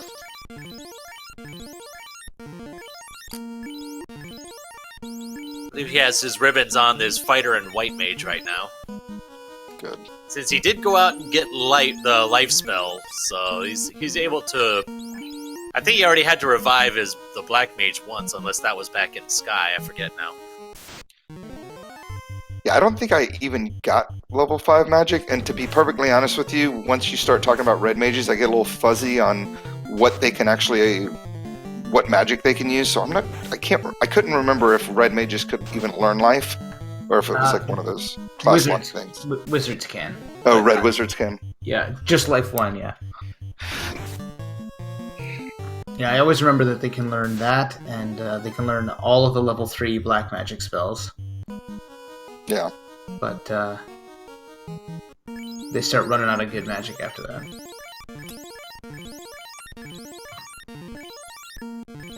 Alright, let's see what happens with Lich 2. Could nuke out like half of his party here. Yeah, that's the only unfortunate thing about going in. I mean, he'll probably get good turn order, hopefully.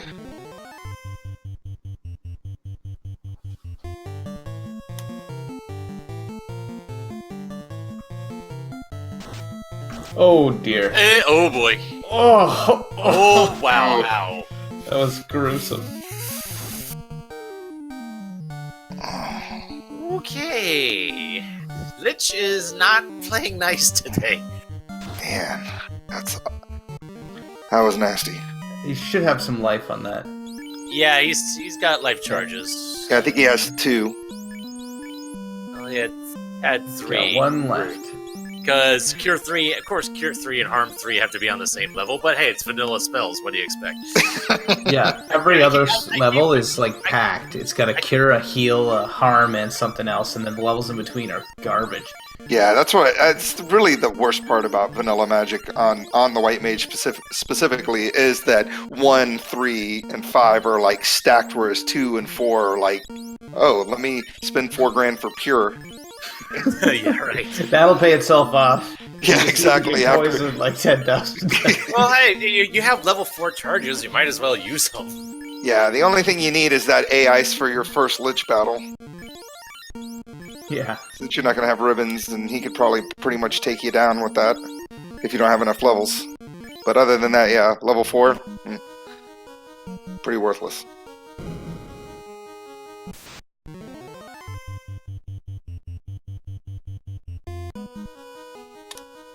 Well, unless you're doing the task, which I think I saw a task that involved using fear on Chaos a few times until he ran away.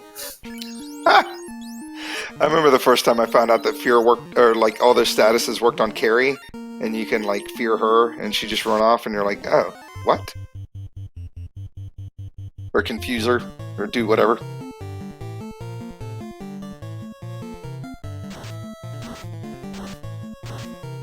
Carrie leads off with Fire 3. Still better than Nuke, for sure. Oh yeah. And boom! One shot! Nice. Yeah, nice break there. You know, using Cure and Cure 2, spells that we would never see otherwise in most of the time in randomizers. You mean you don't pick up Cure 2 when you see it in Gaia? Level 7, you're like, nah. Oh dear. Oh, God. This part. This is gonna hurt. I luckily did not run into this.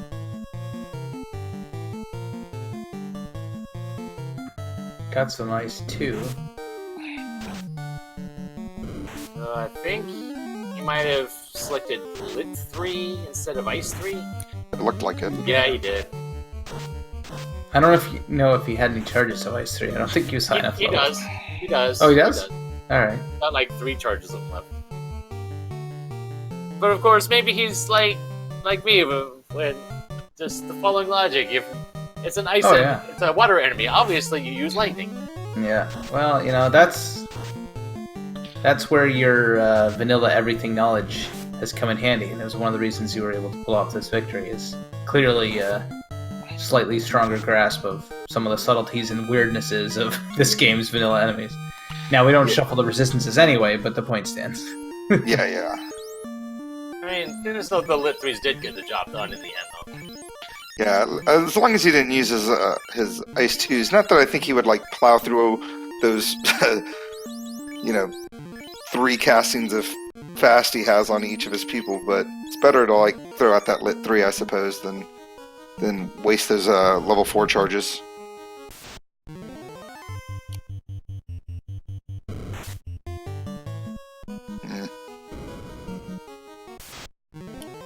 That's another painful. one. Ouch.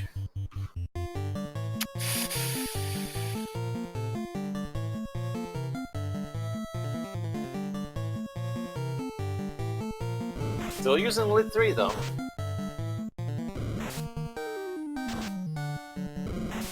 At least with the fighter with the Massa, at least you're able to take out at least one per round. Yeah, that looks like what it's going to be. I'm curious. Probably quite frustrated with the mediocre damage of that, because he used an Ice 2 with his Red Mage the first battle. And it came out, I think the damage was pretty comparable. Yeah, it's even higher, I think, because it's more likely to hit and do double and so on. Yeah, there you go. He's probably like, what the heck? 260 damage.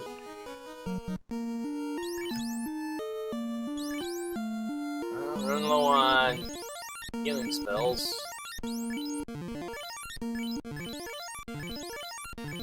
I think he's starting to run low on healing potions too.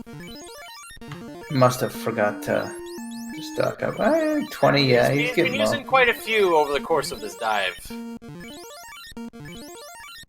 Yeah, because he had to do like the life 1 to bring people back to a single HP. That'll blow through those potions. Oh yeah, Vanilla Topher and all those unrunnables will definitely make you go through those heal pots as well. I remember being a kid and painstakingly buying 99 of the things. Done it. Yeah. Takes so long. Yeah. I can go one farther. I was the kind of, I don't know if it was OCD or what, but I went and did the 99 pure potions too. And silver swords for everyone. Because my main party back then was 3 fighters and a white, so yeah. Ooh, and speaking of which, the fighter goes down. Not much. This can still be won if he's got like. Does he have a life? Yeah, I think he has 1 more charge of life, but I don't know if he's got. Yeah, but I bet since regretting using up all those lit 3s now. There's a chance. You might want to throw a fast on his red mage or something. Yeah. Even then, he's not. Ugh. Does he have a coral sword? Is that what I see? Yeah, it's what it looks like. Something like that. I have to take a look at it again. Oh, so close.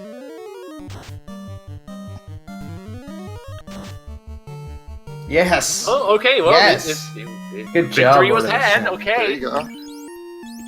Grits his teeth and lets the mages get it done with the 1 last life charge. last charge of life, and just about out of heal pots, but still, he's got levels, and it's just a regular old vanilla chaos. You can still win this.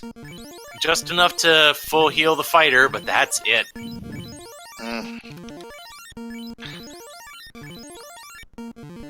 Oh, exactly. Look at Holy cow. Look at that. That is precision. It's like he did it on purpose. Alright. Oh yeah, pardon me, we still got Tiamat. Whoops. Oh, yeah. We still have 1 more. Whoops. And apparently in just endlessly painstaking sequence of annoying fights. Here we go. Annoying is better than threatening. Yes. Yeah. I don't know. There's nothing more irritating when you're like in go mode and you're going through a dungeon and you run into like unrunnable wolves or something, and you're like, jeez. Alright, there's the fast. And there's the Bane. There Red brings the Mage Bane. goes down. And that one's not coming back. Win or lose, that red mage is down. At least you got the fast off. Yeah, well, the Black Mage was the one that cast the fast. Alright, that's it for Tia. One deft stroke from a fasted up. Oh! Oh, boy. Oh, boy. Oh. That is... Oh, boy. Oh, boy. Oh, boy. Just use that fast. Oh. I would have tried Bane against that. I don't even know if Bane would work in this situation, but hey, there's a heal helmet, putting it to use.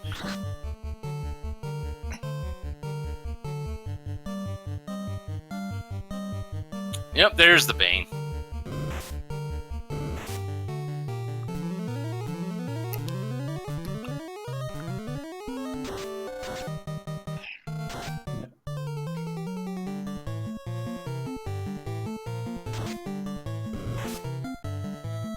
Alrighty, got out of that with something.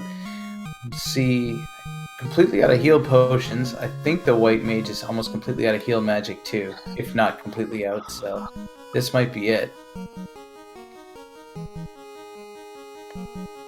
Just coming in on a swing and a prayer. Yep. Yeah, we got a couple charges of Invis too. Throw those out. Still got another charge of fast. Got some temper. I mean, it shouldn't take long if you can dodge that first crack and get a little bit lucky. Well, I mean, the white mage and the fighter still have ribbons on. Yeah. So the crack shouldn't be too debilitating as long as Oh boy. the fast goes off. Okay. Yeah. Well, it'll be over quick if that fighter stays alive for like 2 more turns. And just Oh, stack just start jumpers swinging. and Oh my goodness. crack comes out, but it misses everyone. Good. Yeah. Beyond overkill now, but just start swinging. Good heavens. Maybe he's trying to get a one-shot or something. Which... I think so, and this could do it. No, Yeah, half. And there's That's Inferno. That's what I was a bit worried about. Lots of HP to go. And Boom! 1700 finishes terminated. off. And Chaos goes down, and Lord of the Synth comes in second place with an official lesser all-time of 1 hour, 40 minutes, and 46 seconds. GG. GG.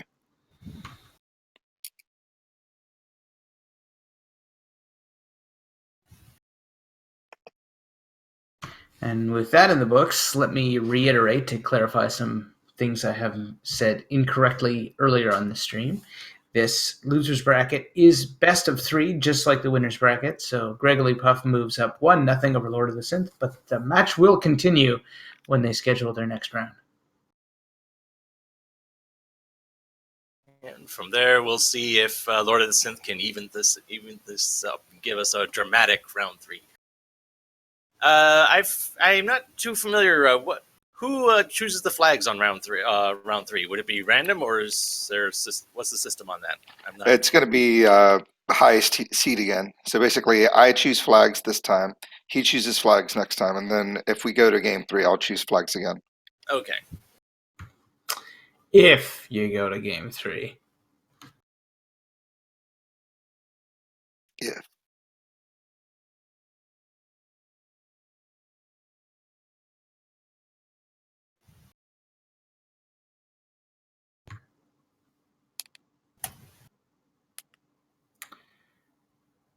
We'll just see if... here we are. There we are. We have Lord of the Synth in the booth. GG. GG. Those unrunnables in Topher. WTF. Yeah, those waters were having it out for you. Yeah, that was... I've never been that OP and run out of healing. And Yeah, the vanilla magic really bites you because it is so bad. And you witnessed that firsthand, especially on the white magic side. Yeah, I wasn't paying attention to vanilla magic. My party comp was completely inappropriate. I think I should have done this with a hit things and hit them hards party. Yeah, Gregory Puff chose had fighter black belt double red. Yeah, I should have done something like that. I definitely had I had the presence of mind, I would have put a black belt in the party. But this is my first time playing this particular configuration of flags, so yeah, I don't really know what I'm doing. It's the first time I think I've ever even seen them myself. But Gregory obviously cooked something up. He had a plan. He executed really well on it. What are you going to do in round 2? Because now you get to pick. I don't know.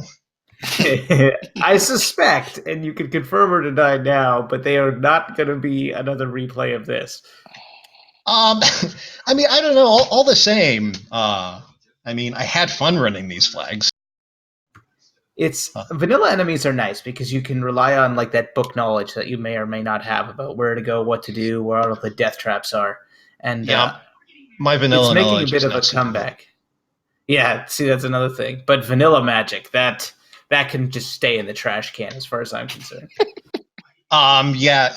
Yeah, Greg. If we get to a game 3, I'm going to veto that flag. Well, I was telling them, I kind of threw it out there hoping you would veto it. So I was like, all right, well, what's he going to veto then? And then you just checked through everything, and I was like, oh. Yeah, because in general, in this particular tournament, I'm generally of a mind to let my opponent pick whatever they want when they want to, and I only object if I have something really, really awful. And if that doesn't count as really, really awful, what does? Yeah, it's amazing how bad that Vanilla Topher was. Yeah, well, I mean, your party was just a little soft in the sense that you had all those mages that didn't even have a lot of spells because you were kind of at that level thing. You never found the tail. I mean, it was just Oh, I gave tragic. up. I gave up on looking for the tail. I did find the Mazimune. Yes, you did. found the Mazimune in Earth. You found the second ribbon that Greg Lithoff never found in Earth. I figured by the time I got out and got the floater and the airship, I figured I was behind because I was slow to get levels, and I wasted time in Marsh looking for possibly something, but mostly gold. So I decided to gamble on doing Earth first. Yeah, that decision in Marsh was pretty much where your paths diverged. Because otherwise, you were pretty close together up to that point. Okay, yeah. I found the crown, and I went back out and saved. And I don't know if you noticed, like I paused for like 10 seconds, 10 or 15 seconds, and I was thinking about, do I just go do Astos now? In retrospect, I should have. Well, the thing is, if something big had been in Marsh, that would have put you in the lead. But you never know until you never. It was know an until outside shot, didn't pay off. I mean, what can you do, right? But the other thing working against you was that if something was key locked in Marsh, you were going to have to come back again anyway. So that would have been a bit of a nuisance as well. And the calculation. Yeah. And the calculation there was, okay, I'll get the chests that aren't key locked, and just if something's there, well, I. Alrighty, well, that should just about do it. Let's walk through with any parting comments before we put a bow on this one. Gregory, tonight's champion, what do you want to say? I'm glad I was able to race that well. GGC Lord of the Synth for playing along. I went back I came in and started watching the video, and I really enjoyed your party a lot. You had the three guys, the best musicians on the planet Earth. So I was very happy to see those guys represented. Thank you. It is an ongoing game actually. When I get restreamed, unless I'm doing like a team thing where I use team member names for my party names, I always pick a band that's got 3 musicians in it and name my other party members that, and go back and watch the VOD and see who in chat notices. I can assure you I did not. Get Alex Neil. Of course, I wasn't really looking at the character names anyway, so. I'm a bass player, so yeah, obviously I'm a big Rush fan. Yeah, same here. I'm Canadian and I didn't even notice. Alrighty, Lord of the Synth. Sorry, go ahead. I was going to say, there was one other gimmicky thing I did in the last Randomizer League. I live in LA. I chose freeway numbers for my character names, and somebody actually noticed. Second place tonight. You've got your pick of the flags in the upcoming round 2. Final thoughts, Lord of the Synth? Not vanilla magic, that's for sure. Hey, you experienced it once. Sometimes just once is enough. I got to think about it. Because I like playing parties with rainbow mages. So I tend to like picking flags that sort of cater a bit more to that. Makes sense to me. Anyway, it'll be up to you in round 2. Melee Wizard? Yeah, it's I don't know if there's any races slated to happening in the near future, but we've this Highlander tournament is still in full swing. That's next week, so you'll have a good number of ways to get your Final Fantasy randomizer fixed. Yeah, there's a good deal of Highlander tournament matches coming up. The tournament's, like you said, just about right in the middle right now. Still lots to play. I love this format. This is the first one I've had the opportunity to actually call the race of, but with different flags every match, and you really get to see the metagame of people trying to take advantage of maybe perceived weaknesses in their opponents, and there's so much going on. You get to see flag sets that you would never see showcased otherwise because they're just off the wall. But for one match here or there, they make for excellent racing. And this was a lot of fun for me. And Gregory Puff takes it. He goes up over Lord of the Synth 1-0. They'll have a second one at least with Lord of the Synth having the pick of flags. And should it go to a rubber match, it'll go back to Gregory in the loser's bracket of the Highlander Tournament. I hope you enjoyed the show tonight, and stay tuned. Keep your ear to the ground because there's plenty more Final Fantasy Randomizer out there.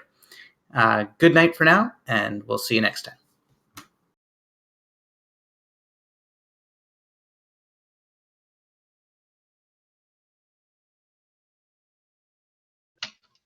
Yeah, I had absolutely no idea going into Topher at 122 or 124 in that it was going to take me that long. Well, yeah, those waters and the worm fight after Tiamat too. They were not messing around. Yeah, there's just too many unrunnables. Like I was while you were still playing, I was telling Melee Wizard. I mean, almost every floor has a formation of unrunnables of some kind. You know, that first floor has worms. The second floor has the zombie dragons. The third floor has the frost gas giants dragons. And frost wolves. Yeah, exactly. So, and then every floor, you got earth, you got fires, you got waters, you got the worms. I mean, it's just nonstop annoyance. and we were. I think someone's eye was twitching a little bit when we were seeing you using Lit 3 on the waters. Yeah, like I say, I didn't know exactly what to do. I probably should have burned my ice 3. But yeah, I'm not good on elemental resistances. Especially since that those waters, in a weird divergence from the rest of the water flow, the waters are weak to ice. But then they're not weak to lightning. Okay, well that's good to know. I was trying to save those couple ice 3s just in case I needed them for something else. Because after by the time I was halfway through the water floor, I was like, how much worse is Team S?